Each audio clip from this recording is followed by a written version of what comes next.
আজকের মুভিটা কোনো কাল্পনিক গল্পের উপর নির্মিত নয়, বরং আজকের মুভিটা সম্পূর্ণ সত্য একটি ঘটনা, যেটা 1950 সালে উত্তর কোরিয়া এবং দক্ষিণ কোরিয়ার যুদ্ধ চলাকালীন সময় আইলা নামক একটি ছোট্ট মেয়ের জীবনের উপর ঘটে যাওয়া গল্প নিয়ে তৈরি। আর মুভিটির নামও হচ্ছে আইলা দ্য ডটার অফ ওয়ার, যার IMDb রেটিং 8.4 এবং 97% গুগল ইউজাররা এটিকে পছন্দ করেছে। আমি শুধু এইটুকু বলতে পারি, এই মুভিটি দেখা শেষে আপনার চোখে পানি আসবেই, কিন্তু সেই পানিটা শুধু দুঃখের হবে না, তার মধ্যে অনেক সুখও থাকবে। তো অনুরোধ রইল ভিডিওটি সম্পূর্ণ দেখার। তো কথা না বেরিয়ে চলুন মুভির মূল গল্পে যাওয়া যাক। মুভির শুরুতেই দক্ষিণ কোরিয়ার একটি ছোট্ট গ্রামকে দেখানো হয়। এই গ্রামেই বসবাস করতে একটি পরিবার, আর তাদের একটি ছোট্ট মেয়ে ছিল যার নাম ছিল সিউল, যে ছিল খুবই হাসি খুশি আর চঞ্চল একটি মেয়ে। গ্রামবাসীরা সবাই মিলে খুব ভালো একটি সময় পার করছিল তখন, কিন্তু হঠাৎই তাদের উপর বিমান থেকে একের পর এক বোমা নিক্ষেপ করা হয়, কারণ উত্তর আর দক্ষিণ কোরিয়ার মধ্যে যুদ্ধটা ততক্ষণে শুরু হয়ে গিয়েছিল, যেটা কিনা নিরীহ গ্রামবাসীরা ততক্ষণে বুঝে উঠতে পারেনি। সিউলের মা সিউলকে একটি নিরাপদ জায়গায় রেখে সিউলকে বলে যে আমি তোমাকে কিছুক্ষণের মধ্যেই নিতে আসবো, তুমি এখানেই অপেক্ষা করবে আমার জন্য। কিন্তু 7 বছরের বাচ্চা মেয়েটির ধারণা ছিল না এটাই তার মার সাথে শেষ দেখা। এরপরেই দেখা যায় নর্থ কোরিয়ার আর্মিরা পুরো গ্রামের মানুষকে মেরে ফেলেছে, আর যারা বেঁচে ছিল তাদেরকে তারা কয়েদি বানিয়ে নিয়ে যাচ্ছে। কিন্তু আর্মিরা সিউলকে খুঁজে পায়নি, আর বাচ্চা মেয়েটি তার মায়ের জন্য এখনো অপেক্ষা করে যাচ্ছে। সে ভাবছে তার মা কিছুক্ষণের মধ্যেই এসে তাকে নিয়ে যাবে, কিন্তু নিষ্পাপ মেয়েটি জানে না যে তার মাকে আর্মিরা অলরেডি মেরে ফেলেছে। সিউল কাঁদতে থাকে আর এক বুক ভরা আশা নিয়ে তার মায়ের জন্য অপেক্ষা করতে থাকে, এক অন্তিম অপেক্ষা। এরপরে দৃশ্য পরিবর্তন হয়ে চলে যায় তুর্কিতে। আমরা সুলেমান নামক একজন তুর্কি সৈনিককে দেখি। সুলেমান তার কলিগের সাথে সাইকেলে করে শহর থেকে কোথাও যাচ্ছিল, আর তখনই নুরান নামক একটি মেয়েকে দেখানো হয়। নুরান সুলেমানকে খুবই পছন্দ করত, আর সুলেমানও নুরানকে অনেক পছন্দ করত, কিন্তু তারা কখনোই কাউকে কিছু বলেনি। নুরানের বান্ধবী নুরানকে বলে যে দক্ষিণ কোরিয়ার যুদ্ধের জন্য তুর্কি থেকে অনেক সৈনিককে সেখানে পাঠানো হবে, হয়তো তোমার এই ভালোবাসার মানুষটিকেও সেখানে যেতে হবে। এটা শুনে নুরান কিছুটা ঘাবড়ে যায়, কারণ সে চাচ্ছিল না যে তার প্রিয় মানুষটি কখন এই যুদ্ধে জড়াক। কিন্তু নুরানের এই ভয়ই বাস্তবে পরিণত হয়। আর্মি চিফ সুলাইমানকে ডেকে পাঠায়। আর্মি প্রধান সুলাইমানকে বলে যে দক্ষিণ কোরিয়ার যুদ্ধের কারণে দক্ষিণ কোরিয়া তুর্কির কাছে সাহায্য চেয়েছে, আর যার ফলে তোমাকে সহ আরো অনেক সৈন্যকে সেখানে পাঠানো হবে। সুলেমান রাতের বেলা বাসায় ফিরে এই কথা নুরানকে জানায়, কিন্তু নুরান তাকে কোনোভাবে যেতে দিতে রাজি হয় না। সে বলতে থাকে আমি যদি তোমাকে হারিয়ে ফেলি তখন আমার কি হবে। সুলেমান তাকে বুঝায় যে দক্ষিণ কোরিয়ার এখন তুর্কিকে অনেক প্রয়োজন, আর তুর্কি সরকারের আমাদের মতো অনেক সৈনিকের প্রয়োজন, তো আমাকে দেশের জন্য হলেও যেতে হবে। নুরান তার মনের ইচ্ছের বিরুদ্ধে হলেও সুলাইমানকে খুশি মনে বিদায় দেয়। এর পরের দৃশ্যেই দেখা যায় সুলাইমান তার বেস্ট ফ্রেন্ড আলীর সাথে করে দক্ষিণ কোরিয়ার উদ্দেশ্যে রওনা হয়ে গিয়েছে জাহাজে। সুলাইমান যাওয়ার পূর্বে তার বাবা মার উদ্দেশ্যে একটি চিঠি লিখে যায়, আর সেই চিঠিটি যখন তার বাবা মা পায় তাদের দুশ্চিন্তা হয়তো ঠিকই, কিন্তু তারা অনেক গর্ববোধ ফিল করে। সুলাইমান আরো একটি চিঠি নুরানের উদ্দেশ্যে লিখে যায়, আর সেই চিঠিতে এই প্রথম তার ভালোবাসার কথা নুরানকে জানায়। সে নুরানকে বলে যে আমি খুব শীঘ্রই ফিরে আসব, আর আমরা বিয়ে করব। এরপরেই দৃশ্য চলে যায় সুলাইমানের কাছে, আর আমরা দেখতে পাই যে সুলাইমান খুব ভালো মনের একজন মানুষ। একদিন সুলাইমান কিছু পিঁপড়া দেখতে পায়, কিন্তু সে সেইগুলোকে মারার পরিবর্তে তাদেরকে সে নিজ হাতেই খেতে দেয়। আমরা বুঝতে পারি যে সুলাইমান লড়াই, মৃত্যু এসব কিছু চায় না, সে মানুষের শান্তি চায়। কিন্তু সুলাইমানের এই ভালো মানসিকতা তার সিনিয়র এবং তার সহযোদ্ধাদের অনেক চিন্তায় ফেলে দেয়, কারণ যে মানুষটি পিঁপড়া মারতে ভয় পায় সেই মানুষটি কিভাবে মানুষ মারবে। সুলাইমানদের জাহাজটি দক্ষিণ কোরিয়ায় পৌঁছায়। দক্ষিণ কোরিয়ার সাধারণ মানুষজন তাদেরকে বন্দরে স্বাগতম জানায়। সুলাইমান এবং তার বন্ধু আলী যখন গাড়িতে করে ক্যাম্পের দিকে যাচ্ছিল, তখন তারা চারদিকে শুধু লাশ দেখতে পায় আর মানুষের হাহাকার দেখতে পায়। তারা ক্যাম্পে পৌঁছানোর পরে একজন সৈনিক সুলাইমানকে বলতে থাকে যে আমেরিকা ঘোষণা দিয়েছে যে এই যুদ্ধ খুব তাড়াতাড়ি থেমে যাবে, আর আমরা এর ফলে খুব দ্রুত বাড়ি ফিরে যেতে পারবো। কিন্তু সুলাইমানদের ভাগ্য অতটা ভালো ছিল না। উত্তর কোরিয়ার প্লেন তখন সুলাইমানদের ক্যাম্পের উপরে আক্রমণ করে বসে, আর এর ফলে সেখানে অনেক মানুষ মারা যায়। আর সুলেমান বুঝে যায় যে এই যুদ্ধটা এত তাড়াতাড়ি থামবে না। পরের দৃশ্যে দেখা যায় সুলেমান তার দুজন সাথী সহ শহরের দিকে যাচ্ছে জিপে করে। যাওয়ার পথেই শত্রুরা তাদের উপরে আক্রমণ করে বসে, আর সুলেমান আর তার সাথীরা কোনোভাবে তাদের নিজের জীবন বাঁচিয়ে নেয়। তারা একটি জঙ্গলে ঢোকে, আর তারা চারদিকে শুধু লাশ আর লাশ দেখতে পায়। সুলেমানরা একটি বাচ্চার কান্নার আওয়াজ টের পায়, আর তারা তখনই সেই বাচ্চাটির কাছে চলে যায়। আর এই বাচ্চাটি আর কেউই না, এই বাচ্চাটি হচ্ছে সেই মাসুম বাচ্চাটি যার নাম ছিল সিউল। আর আমরা দেখতে পাই সিউল তার মৃত মায়ের লাশের পাশে বসে আছে, অর্থাৎ আমরা বুঝি সিউল তার মায়ের লাশটি খুঁজে পেয়েছিল, কিন্তু সে তার মাকে ছেড়ে কোথাও চলে যায়নি। অবশ শিশুটির কাছে তার মৃত মাই ছিল তার শেষ আশ্রয়ের জায়গা। সুলেমান সিউলের দিকে হাত বাড়ায় আর সিউল কিছু না বুঝে সুলেমানের কোলে ঝাঁপিয়ে পড়ে। এরপরে তারা সিউলকে নিয়ে তাদের ক্যাম্পে ফিরে আসে। সুলেমানের এক বন্ধু সুলেমানকে জিজ্ঞেস করে যে এই মেয়েটি নর্থ কোরিয়ার না সাউথ কোরিয়ার। সুলেমান তাকে উত্তর দেয় যে সে নর্থ কোরিয়ার না সাউথ কোরিয়ার সেটা আমাদের দেখার বিষয় না, সে একজন নিষ্পাপ বাচ্চা, এটাই তার বড় পরিচয়। আর আমাদের দায়িত্ব হচ্ছে এই নিষ্পাপ বাচ্চাটির দেখাশোনা করা। আর এরপরই সুলেমান বাচ্চা মেয়েটির নাম আইলা রেখে দেয়। আর আইলা মানে হচ্ছে চাঁদের টুকরা। আর আইলা আসলেই পৃথিবীর বুকে একটি চাঁদের টুকরার মতো ছিল। এটা আমার ব্যক্তিগত মতামত, আশা করি আপনারাও একমত হবেন। যাই হোক, এরপরই দৃশ্য পরিবর্তন হয় আর আমরা দেখতে পাই জেনারেল সৈনিকদেরকে ব্রিফ করছে। সে বলছে যে আমেরিকা এবং তুর্কি সাপোর্ট করছে দক্ষিণ কোরিয়াকে এবং চীন সাপোর্ট করছে উত্তর কোরিয়াকে। দৃশ্য চলে যায় আইলা এবং সুলাইমানের কাছে। আইলা এখন সুলাইমানকে ছাড়া এক মুহূর্তও থাকে না। আইলা সবসময় সুলাইমানের কোলে কোলে থাকে। একদিন সৈনিকরা তাদের ক্যাম্প পরিবর্তন করছিল। তারা গাড়িতে করে অন্য ক্যাম্পের উদ্দেশ্যে রওনা হয় আর তাদের সাথে আইলাও ছিল। যাওয়ার পথে হঠাৎ করে সুলেমানদের গাড়িটি নষ্ট হয়ে যায়, তাই তাদেরকে রেখেই বাকি সৈন্যরা সামনের দিকে এগোতে থাকে। আর তখনই হঠাৎ করে সুলেমানদের উপরে চাইনিজ কিছু সৈন্য আক্রমণ করে বসে। আর এই প্রথম সুলেমান আইলাকে বাঁচানোর জন্য মানুষকে মেরে ফেলার ডিসিশন নেয়। সুলেমান অস্ত্র ছাড়াই কয়েকজন চাইনিজ সৈন্যকে বুদ্ধি দিয়ে মেরে ফেলে। ব্লাস্টের শব্দ শুনে সুলেমানের অন্যান্য বন্ধুরাও সেখানে চলে আসে। একটা সময় এমন হয় যে আহত সুলেমানকে একজন চাইনিজ সৈনিক প্রায় মেরেই ফেলছিল। আর তখনই সুলেমানের এক বন্ধু এসে ওই চাইনিজ সৈনিকটিকে মেরে ফেলে আর সুলেমানকে বাঁচিয়ে নেয়। সুলেমান বেঁচে তো যায় ঠিকই, কিন্তু সে খুবই আহত হয়। সুলেমানকে হসপিটালে ভর্তি করানো হয়। আর এই খবরটি পুরো পৃথিবী জুড়ে ছড়িয়ে পড়ে যে চাইনিজরা তুর্কিদের উপরে আক্রমণ করেছে দক্ষিণ কোরিয়ায়। নুরান যখন এই খবরটি শোনে সে প্রচন্ড চিন্তায় পড়ে যায়। অন্যদিকে দেখা যায় সুলেমানের জ্ঞান ফিরে আসে। আইলা তার আঙুল ধরে তার পাশে চুপ করেই শুয়েছিল।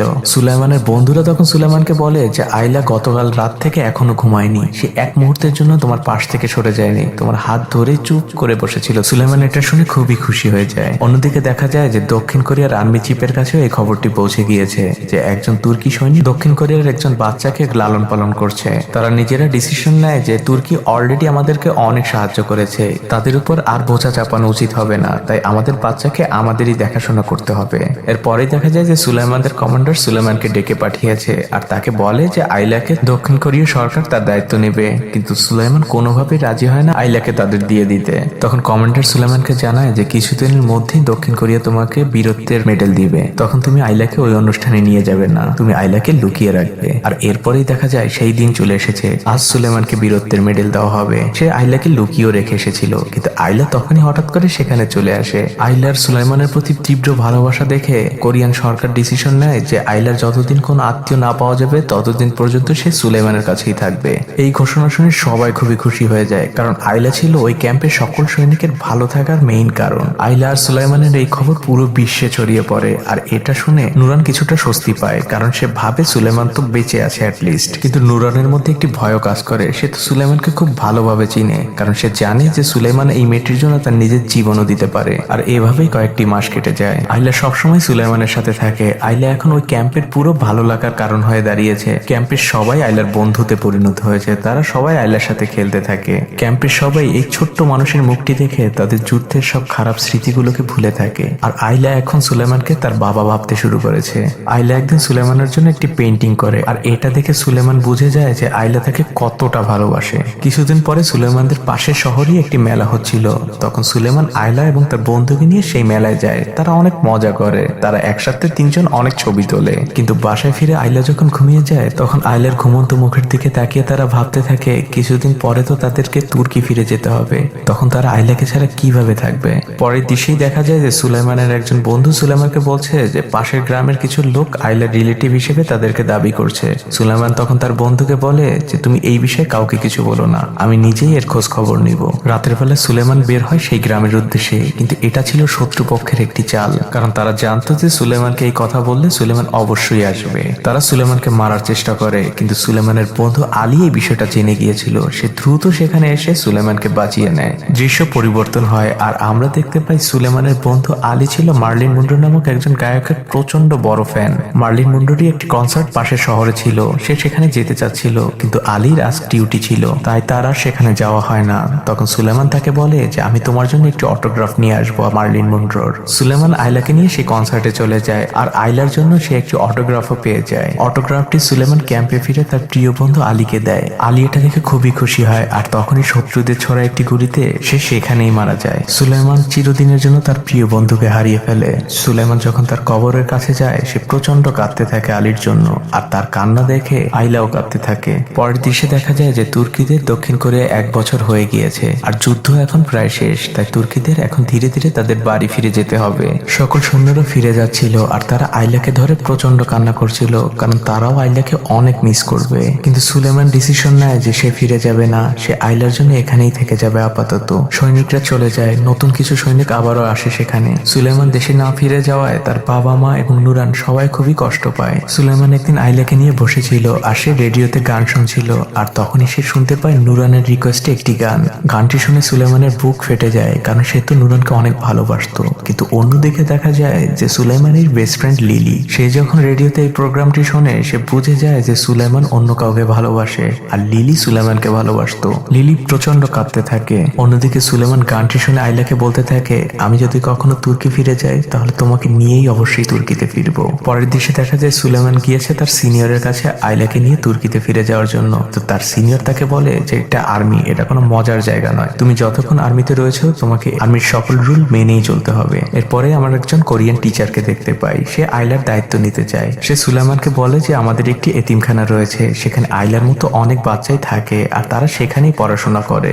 সুলাইমান তাকে বলে যে আইলা মানসিকভাবে প্রস্তুত নয় সেখানে এখনই যাওয়ার, আমি ধীরে ধীরে তাকে মানসিকভাবে প্রস্তুত করব, তারপরই আমি আপনার কাছে দিব। এভাবেই কিছুদিন কেটে যায়। একদিন সুলাইমান আইলাকে নিয়ে সে টিচারের কাছে যায়। সুলাইমান আইলাকে বলে যে তুমি এখন অনেক বড় হয়ে গিয়েছো, তোমাকে এখন স্কুলে যেতে হবে। আইলা খুশি মনে তার ক্লাসরুমে যেয়ে বসে আর তার বন্ধুদের সাথে মিলে সে জাতীয় সঙ্গীত গাইতে থাকে। আর এই দৃশ্য যখন সুলাইমান আর তার বন্ধু বাইরে থেকে দেখছিল তাদের মন খুবই খারাপ হয়ে যায়। তারা কোনোভাবেই চাচ্ছিল না আইলাকে ছেড়ে চলে যাওয়ার জন্য। সুলাইমান নিজের মনকে অনেক শক্ত করে সে ফিরতি পথ ধরে। সুলাইমান হাঁটতে থাকে আর তখনই দেখা যায় পিছন থেকে আইলা দৌড়ে আসতে থাকে। আইলা সুলাইমানের কাছে এসে প্রচন্ড কান্নায় ভেঙে পড়ে। সে সুলাইমানকে জড়িয়ে ধরে বলতে থাকে যে আমি আপনাকে ছাড়া এই পৃথিবীতে কিভাবে বেঁচে থাকবো, আমার তো আপনি ছাড়া এই পৃথিবীতে আপন বলতে কেউই নেই, আপনি প্লিজ আমাকে ছেড়ে যাবেন না বাবা। এটা শুনে সুলাইমান আর নিজেকে কন্ট্রোল করতে পারে না, সে আইলাকে জড়িয়ে ধরে আর সে আইলাকে বাড়িতে ফিরিয়ে নিয়ে আসে। সুলাইমান আইলার জন্য একটি কাঠের বাক্স বানায় যার ভিতরে করে সে আইলাকে তুর্কিতে নিয়ে যেতে চাচ্ছে। সে কাঠের বাক্সটি নিয়ে জাহাজে উঠতে যায় আর তখনই একজন সৈনিকের সন্দেহ হয়। তখনই সে ওই বাক্সটিকে খুলে ফেলে আর তারা দেখতে পায় যে ওই বাক্সের মধ্যে ছিল আইলা। এরপরে সুলাইমানকে হেডকোয়ার্টারে ডেকে পাঠানো হয় আর সুলাইমানের আর তুর্কিতে ফেরা হয় না ওইবার। সুলাইমানকে কোনো শাস্তি দেওয়া হয় না, কিন্তু তার সিনিয়র তাকে বলে যে তোমার এখনই তুর্কিতে ফিরে যাওয়া উচিত। কিন্তু সুলাইমান তার ডিসিশনে অনড়। সে বলতে থাকে যে আমি অলরেডি আমার বেস্ট ফ্রেন্ড আলীকে হারিয়েছি, আমি আইলাকে আর হারাতে চাই না। তখন সিনিয়র অফিসার সুলাইমানকে বুঝায় যে তুমি এখন আপাতত চলে যাও, তুমি কয়েক বছর পরে এসে আইলাকে নিয়ে যেও। সুলাইমানের এই কথাটা ঠিকঠাক লাগে, তাই সুলাইমান রাজি হয়। আর এরপরেই সেই দিনটি চলে আসে যেদিন আইলাকে ছেড়ে সুলাইমানকে চলে যেতে হবে।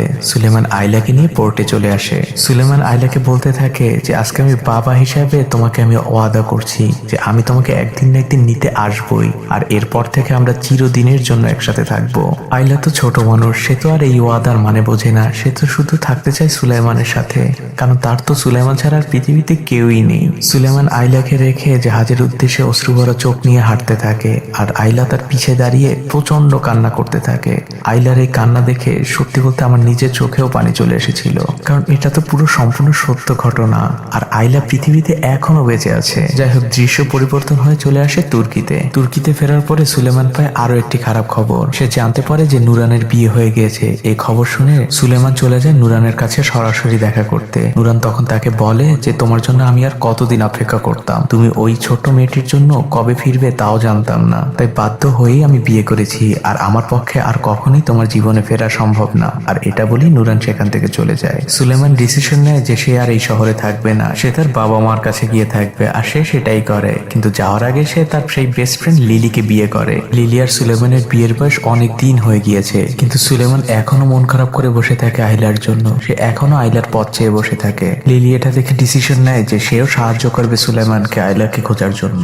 লিলি কোরিয়ান এম্বাসিতে অনেক দৌড়াদৌড়ি করতে থাকে, আর একদিন কোরিয়ান এম্বাসি থেকে লিলি এবং সুলেমানকে ডেকে পাঠানো হয়। তারা যখন ওই এম্বাসিতে যায় তখন ওই এম্বাসির অ্যাম্বাসেডর তাদেরকে বুঝাতে শুরু করে আইলাকে খুঁজে পাওয়ার আশাটা তাদেরকে ছেড়ে দিতে, কারণ আইলাকে খুঁজে পাওয়াটা ছিল অসম্ভব, কারণ আইলার নাম তো আইলা ছিল না। আর এরই মধ্যে এটাও শিওর যে আইলার নামটা এখন আর আইলাও নেই ওই দেশে। আইলা তো ছিল একটি মুসলিম নাম। এটা শুনে সুলেমান খুবই হতাশ হয়ে পড়ে, কিন্তু তখন লিলি তাকে বোঝায় যে তুমি এটা নিয়ে হতাশ হয়ে না, আমি আর তুমি দুজনে মিলে খুঁজে বের করব।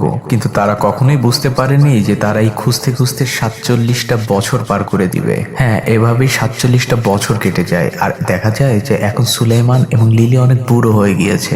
দেখানো হয় যে তুর্কিতে একটি বড় ভূমিকম্প হয়েছে, কিন্তু সুলেমান বাড়ি থেকে না বের হয়ে বরং আইলার জিনিসগুলো সে খুব যত্ন করে আটকিয়ে রাখছিল।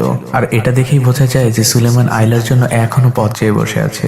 দৃশ্য পরিবর্তন হয়ে চলে যায় আরো 5 বছর পরে, সাল 2002। তখন ফিফা ওয়ার্ল্ড কাপ হচ্ছিল আর তখন সাউথ কোরিয়া এবং জাপানের মধ্যে একটি খেলা হচ্ছিল। সুলেমান সেই খেলা টিভিতে দেখছিল। সে টিভির মধ্যেও ওই গ্যালারিতে সে আইলাকে খুঁজতে থাকে। আর এই দৃশ্য যখন সুলাইমানের সত্যিকারের মেয়ে দেখছিল তখন তার মন খুবই খারাপ হয়ে যায়, কারণ সে চায় তার বাবা এখন আর ওই বাচ্চা মেয়েটিকে না খুঁজুক। 52টা বছর চলে গিয়েছে, এখন অ্যাটলিস্ট সে তার পরিবারকে সময় দিক। কিন্তু বৃদ্ধ সুলাইমানের চোখের সামনে তো সেই বাচ্চা মেয়ে আইলার মুখটি বারবার ভেসে ওঠে। সে সবসময় চিন্তা করতে থাকে আইলা এখন কেমন আছে, কোথায় আছে, বেঁচে আছে কিনা। আর এরই মধ্যে একজন রিপোর্টারের ফোন আসে লিলির কাছে। সেই রিপোর্টার তাদেরকে জানায় যে সে আইলার জীবন নিয়ে একটি মুভি করতে যাচ্ছে আর সে আইলাকে খুঁজে পাওয়ার জন্য সুলাইমানকে হেল্প করবে। আর এটা শুনে সুলেমান এবং লিলি খুবই খুশি হয়ে যায়। তারা ওই রিপোর্টারের সাথে দেখা করতে যায়। সুলেমান ওই রিপোর্টারকে তার জীবনের সকল ঘটনা খুলে বলে। রিপোর্টার সুলেমানকে বলে যে আমরা আইলার ছোটবেলার কিছু ইনফরমেশন খুঁজে পেয়েছি, তার কিছু বন্ধুকে আমরা খুঁজে পেয়েছি, কিন্তু আইলাকে আমরা খুঁজে পাইনি। সুলেমানের চোখে পানি চলে আসে। আর এভাবেই কিছুদিন কেটে যায়। একদিন ওই রিপোর্টারের কাছে একজন ভদ্র মহিলার কল আসে। সে নিজেকে আইলা বলে দাবি করছে।